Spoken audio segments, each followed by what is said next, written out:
Okay, let's have a look at how we can use the 8 in English blog to practice speaking for the IELTS or CPE, CAE, to a lesser extent TOEFL. This is for teachers and for students.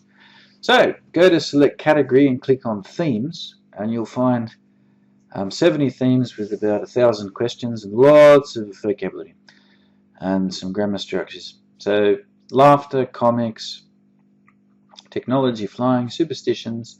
When you get down to the bottom of the page, click on older posts and you'll get 10 more themes.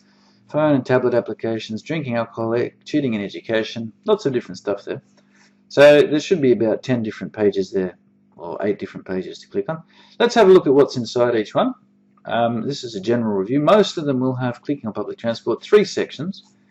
So the first section is called the mushroom section, and it has less common and idiomatic language, lots of vocabulary that's not that typical, and some grammar and coherence expressions to help you. So why do I have this? In the IELTS, for example, if you want to get a high mark, a band 9 or a band 8 for your lexical resource or your vocabulary, then you need to use idiomatic language naturally and accurately. So we can see it there. There it is for a 9, idiomatic or less common. If we go down to an 8, which is proficiency, a very high mark, then it says that you need to use less common and idiomatic vocabulary skillful. So maybe the vocab's not difficult. The key is it's less common or it's idiomatic. So in the mushroom sections in the themes, the mushroom picking, there you can see it. Do any of your peers commute to work? How do they kill the time when traveling? Fritter away time. If you don't know what it is, just put it into any dictionary. I usually recommend the Longmans, and that can give you a nice definition. To waste time, to fritter away time. So you can see it's less common, it's a bit more specific. Small, something not important. Okay, so in all of these questions here you can see lots of vocab like that. You can also see things like as far as public transport is concerned. That's a cohesive device.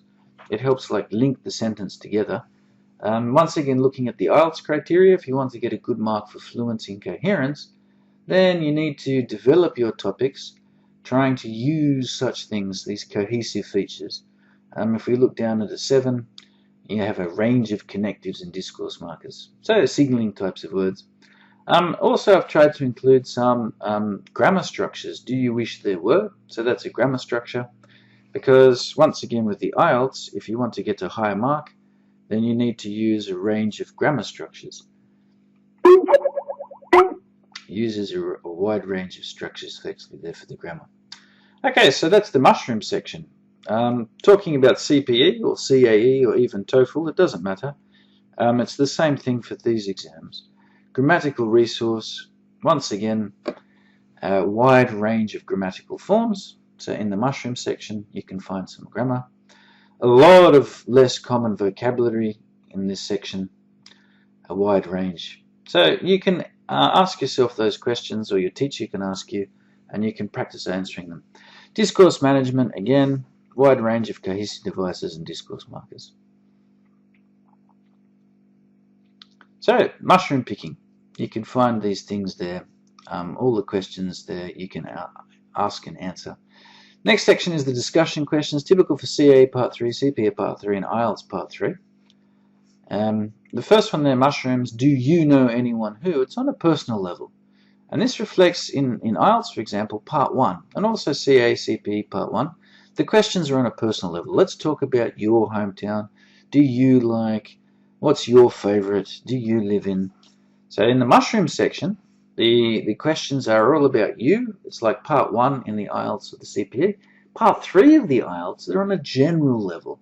What kind of things give status to people in your country? It's a general thing. It's not about you in particular.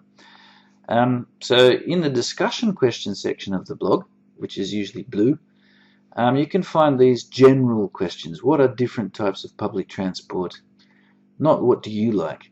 What can the government do to discourage people from using private transport? So this discussion sections questions, they will get you ready for IELTS Part 3, CAE Part 3 and CPE Part 3. In terms of the last part there, you've got Part 2 in the IELTS, which is a long turn. If we look at the blog again, you can see there's long turn, and you can see the structure is quite similar to the IELTS Part 2. And also CPE. If we have a look at CPE, you can also see a long turn with a question and some specific points that they want you to try and talk about. So they're the three parts to each theme on the blog. You've got the mushrooms, the discussion questions, and the long turn. Let's have a look at another theme. Most of them have this structure. Some of them are a bit different. So let's look at challenges. There they are, mushrooms, discussion questions, long term. Why mushrooms? Well, in Russia they like picking mushrooms. So I thought when you do the mushroom section, you can pick useful vocabulary. Superstitions, don't worry about the Chinese, that's for me. And the Arabic as well. In some of the discussion questions, for some of the questions, what are the typical superstitions? In what way can superstitions be advantageous? I've linked it to an article or video that answers that question. So you can read the article to get more ideas and perhaps pick out more vocabulary. Or you can simply look for something yourself.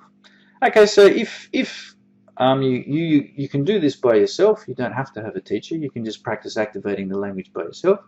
Or you can get your teacher to ask you the questions and you can answer them. Or if you're a teacher, you can please feel free to use these to give your student practice.